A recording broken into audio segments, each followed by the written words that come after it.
Le roi Pelé, de son vrai nom Edson Arantes Nascimento, était un talentueux Brésilien vainqueur 3 fois de la Coupe du Monde et auteur de 767 buts en match officiel dans toute sa carrière. Voici l'histoire de celui qui était surnommé le roi du football. Pelé est né le 23 octobre 1940 à Trecoraço. Il quitte alors sa maison en 1956 pour le club de Santos FC à seulement 15 ans, accompagné de son père qui lui aussi était footballeur.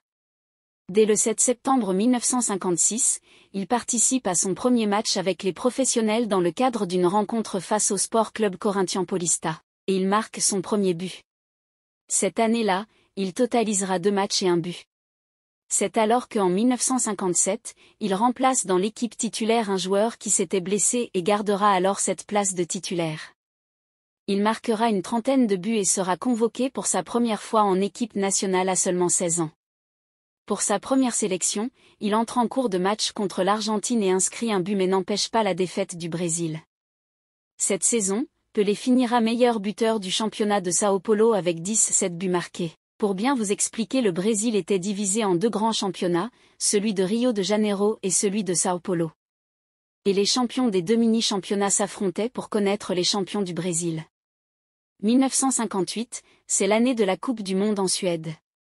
Dico, comme il était surnommé par les membres de sa famille, est sélectionné pour participer à la Coupe à seulement 17 ans, et il écrira l'histoire en devenant le plus jeune joueur à jouer un match de Coupe du Monde à l'époque. Durant cette Coupe, malheureusement, il manquera les 2 premiers matchs du Brésil, mais revient apte pour le 3e match contre l'URSS. Il inscrira alors 7 buts dans cette Coupe du Monde, dont un triplé historique contre la France en demi-finale et un doublé en finale contre le pays organisateur. Ce fut la première Coupe du Monde de Pelé. De retour à Santos au Brésil, il termine cette saison meilleur buteur et remporte le titre de champion de São Paulo et pour la première fois, il finit champion du Brésil et répétera cela en 1960 et 1961.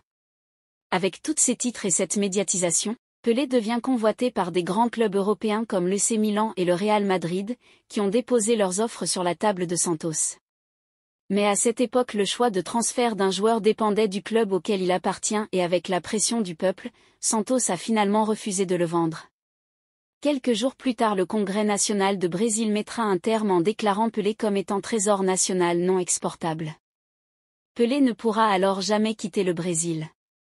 1962, la Coupe du Monde se joue au Chili, Pelé est dans l'équipe du Brésil à 21 ans. Le Brésil affronte pour son premier match le Mexique et l'emporte 2-0 avec un but de Pelé. Le match suivant contre la Tchécoslovaquie, Pelé se blesse.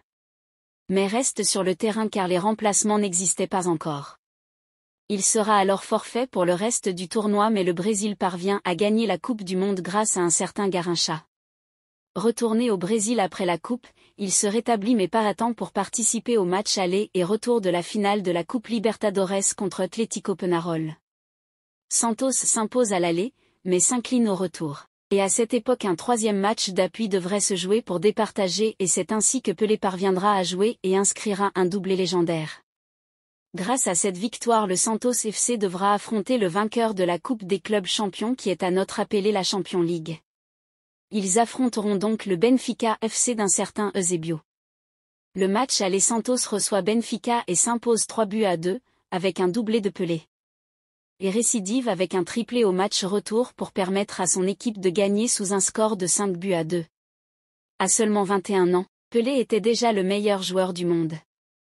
Mais il ne se démarquait pas seulement sur les terrains, il faisait déjà des publicités, il avait un impact sur la vie des jeunes et il est même le premier joueur à passer à la télévision.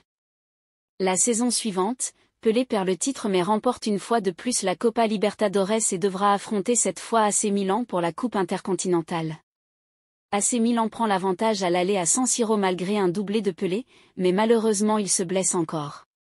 Et ne participera pas à la victoire de son équipe au retour. À cette époque, la dictature frappe le Brésil mais le Brésilien reste la personne la plus aimée au Brésil et s'établit alors un statut apolitique malgré les tentatives multiples du gouvernement. Dans les 1964 et 1965, il remporte le championnat du Brésil en inscrivant respectivement 64 et 54 buts en match officiel.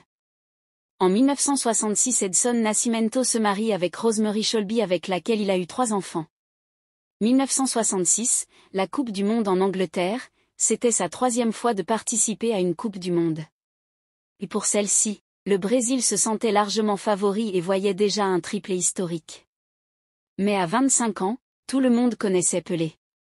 Et les défenses n'en avaient que après lui. Le 12 juillet au Goodison Park, un défenseur de la Bulgarie marque Pelé brutalement après qu'il ait marqué son premier but sur coup franc et finit par le blesser au genou droit. Il manquera alors le deuxième match de Brésil qui s'incline 3-1. Le dernier match de face au Portugal était crucial, mais Pelé se blesse après avoir subi les tacles violents des défenseurs portugais. Le Brésil s'incline et est disqualifié. Suite de cela, Pelé met un terme à sa carrière internationale et voudrait selon certaines sources à l'époque arrêter le football et redevenir dico de sa famille. Après ses fautes violentes sur Pelé à la Coupe du Monde, l'arbitrage international met directement sur pied le carton jaune et le carton rouge pour sanctionner cela à l'avenir. 1966, Pelé fait une saison blanche avec son équipe. Mais parvient à gagner le titre en 1967 en étant énormément décisif. En 1968, la dictature fait ravage au Brésil avec comme toit le général Emílio Médici. Sous menace et demande du gouvernement, Pelé fait son retour en sélection visant la Coupe du Monde 1970 et réalise le doublé avec son club, Coupe et Championnat. Le 19 novembre 1969, devant 65 000 supporters, Pelé obtient un penalty et marque son 1000 buts en matchs officiels et amicaux face au Vasco de Gama. 1970, la Coupe du Monde au Mexique, c'est la première qui sera diffusée en couleur à la télévision. Le Brésil connaît alors comme sélectionneur João Saldanha. Celui-ci décida alors de changer le poste de Pelé, qui évoluait depuis 15 ans milieu offensif, en le mettant attaquant de pointe. Par la suite, il déclara que Pelé est myope et qu'il serait mieux de le préserver des 11 entrants. Pelé étant aimé par tout le monde, même par le gouvernement dictateur, ceux-ci alors interviennent en exigeant au sélectionneur d'intégrer Pelé, et ordonnent un 11 entrant pour toute la compétition. João Saldanha refusa de céder à cette dictature et se fera aussitôt remplacer par Mario Zagallo. Le 3 juin 1970 contre la Tchécoslovaquie, le Brésil s'impose 4-1 avec un but de Pelé. Le prochain match contre l'Angleterre était plus serré, mais le Brésil s'impose 1-0 sur une passe décisive du Roi. Il s'offre un doublé contre le Roumanie au troisième match mais reste muet face au Pérou pour les quarts de finale. Le peuple brésilien voyait cette coupe comme une coupe du gouvernement dictateur et n'en était pas tellement fier de cela. Mais le Brésil affronte l'Uruguay qui leur avait privé d'une coupe à domicile mais s'impose 3-1 et se hisse en finale face à l'Italie qui pouvait aussi avoir leur troisième étoile. Pelé inscrit un doublé et permet à son équipe de remporter la coupe sur un score de 4-1. Ce fut sa troisième et dernière Coupe du Monde, car il prendra sa retraite internationale un an après lors d'un match face à la Yougoslavie en 1971. Concentré sur sa carrière en club, il gagne à nouveau le titre de champion et est invité à participer à la Coupe du Monde de 1974, mais il décline l'invitation. En 1975, Pelé met fin à sa carrière, mais quelques mois plus tard, il est rattrapé par les dettes et signe un contrat de 2 ans à plus de 4 millions de dollars avec le New York Cosmos le 10 juin 1975. La première saison est blanche pour lui mais est bénéfique pour le club en termes économiques car des milliers de personnes se déplaçaient pour voir Pelé. Sa deuxième, il se disqualifie au quart de finale et prolonge son contrat d'1 an et jouera alors avec des stars comme Franz Beckenbauer et Carlos Alberto. Et cette saison, le 27 août 1977, il obtient son premier titre au Soccer Ball et finit meilleur buteur et joueur de la saison, à l'issue d'un match qu'il a organisé entre le New York Cosmos et le Santos FC, pendant lequel il jouera une mi-temps avec Santos et l'autre mi-temps avec le New York Cosmos. Pelé annonça sa retraite à l'âge de 37 ans. Pendant des années, il sera au cœur de plusieurs activités. D'ambassadeur au Brésil, en passant par l'UNICEF ou même étant au fair play de l'UEFA. Il est apparu dans des films avec Sylvester Stallone ou encore en tant que musicien sur le son EBC. En 1989, il devient ministre des Sports au Brésil et compte révolutionner le football brésilien, mais son projet n'est pas approuvé et il finira par démissionner. Ayant divorcé en 1982, il se marie en 1994 avec Asiria Sexa avec laquelle il eut des jumeaux.